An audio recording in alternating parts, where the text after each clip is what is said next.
The Merrimack rises in wilderness, as many great rivers do. High in the White Mountains, the rain falls and the snow melts. These waters collect in small ponds.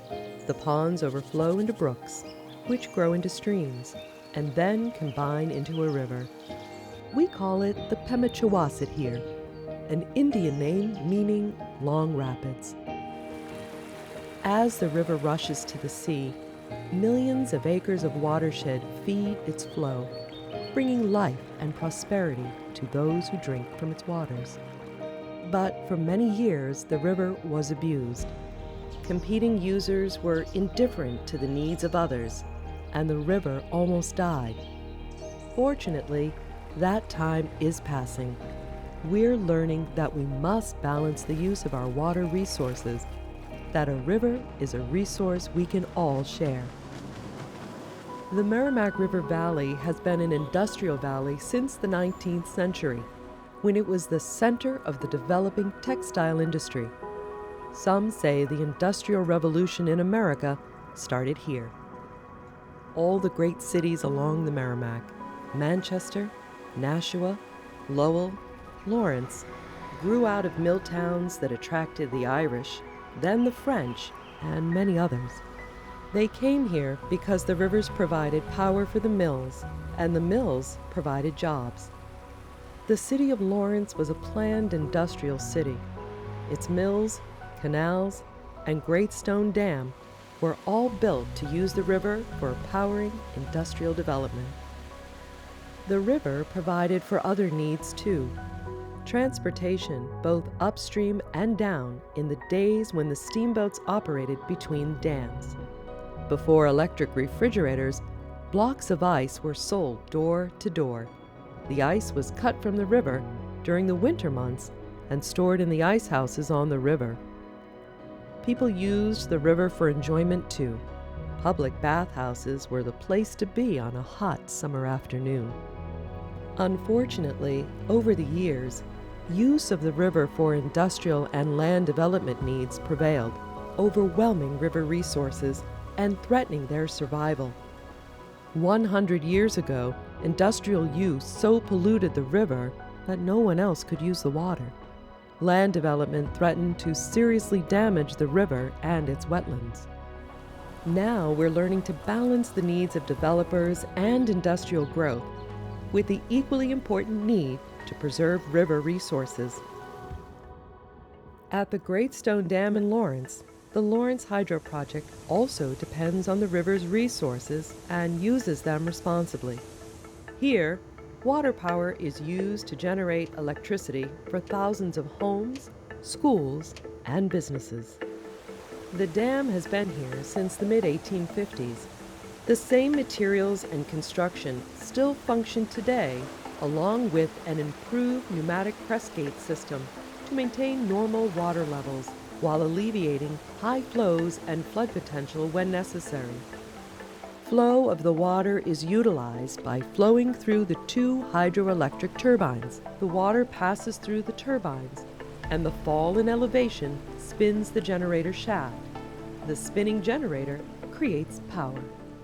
That power is sold to local utility companies such as National Grid and Eversource through the Electric Market Services of ISO New England, which balances power supply and demand functions throughout the region to meet everyone's power needs.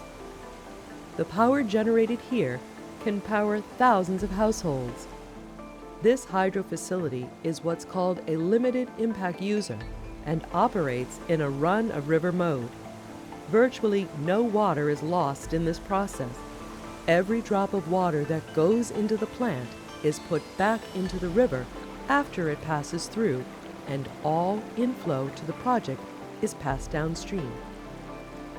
There are devices on the intake side of the plant which are called trash racks. These grates, similar to chain link fences, protect the turbine's riverborne debris. They also help to keep the river clean, because any large debris that's collected on the racks is removed and disposed of in a dumpster.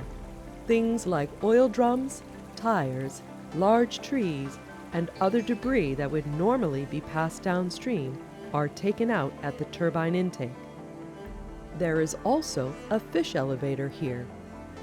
Anadromous fish seeking upstream passage are lifted approximately 30 feet up to the project impoundment to continue their migratory to spawn, typically each spring. Following spawning, fish moving downstream are able to move back to the ocean through the fish bypass, a sluice which carries them around the project's turbines. The plant also contains specific measures to pass American eel upstream and passes thousands of Andromous and Catadromous fish upstream each year.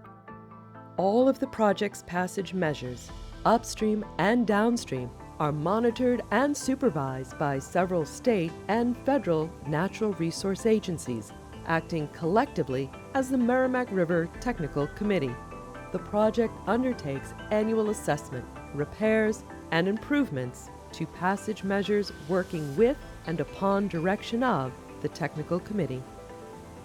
Today, the development of high-tech industries in the valley requires a clean environment to attract an energetic workforce, and many businesses are working to make it happen. We are beginning to find that critical balance between a healthy economy, healthy communities, and a healthy river. Manufacturing and hydroelectric power both need water. Other users need water too. Drinking, agriculture, waste disposal, recreation are all uses of the river which must be balanced. We are also learning to look beyond the river. Everything we do throughout the 5,000 square mile watershed that feeds the river has a profound effect on our water supply. Today, over 300,000 people drink and use water drawn from the Merrimack River. Every year, more towns will need to supplement their water supply with river water. As traditional sources of drinking water are taxed, the river is an increasingly attractive choice. Even far-off population centers such as Boston have looked at the Merrimack as an alternative water source. Protecting the river environment is no longer an option. It is not just the dream of conservationists. It is an absolute necessity, one that concerns each of us if we are to preserve natural resources and our way of life. Local people play an important role in wetlands protection. Wetlands are important to maintaining the quality of water within the watershed by first absorbing many of the excess nutrients that may come through the wetland and retaining them from going further downstream into another water body and into the river system. Since many of our communities, especially the larger ones, get their water supplies directly from rivers, this is an important aspect to consider. Other functional values of wetlands include things like providing habitat for wildlife. A very key ingredient in any ecosystem is having an abundant and suitable habitat. Roughly a third of the animals that live in our part of the country either depend directly on wetlands or frequent wetlands so often that without them, their lives would greatly be altered. Watershed activists are doing a lot to protect and clean up the rivers. So are businesses and our government. But it's the commitment of thousands of concerned individuals working in local communities throughout the watershed that really makes it happen. We can't stop now that the river is relatively clean because we still face serious threats, like toxins in the water, uncontrolled shoreline development, and outdated treatment plants. A few years of neglect and we will be back where we were 50 years ago. We need productive agriculture, and we need to protect groundwater. We need water for industrial use and water for drinking. We need to allow for growth, and growth needs clean water. We must seek a balance between massive withdrawal of water and the need to maintain adequate flow downstream. As we look at the river today, we visualize symbols of the vast watershed that feeds it. It is in our common interest to care for this river and its watershed so that we can all use it in our own special way. The watershed is our only source of water, and we must protect it because it sustains our life.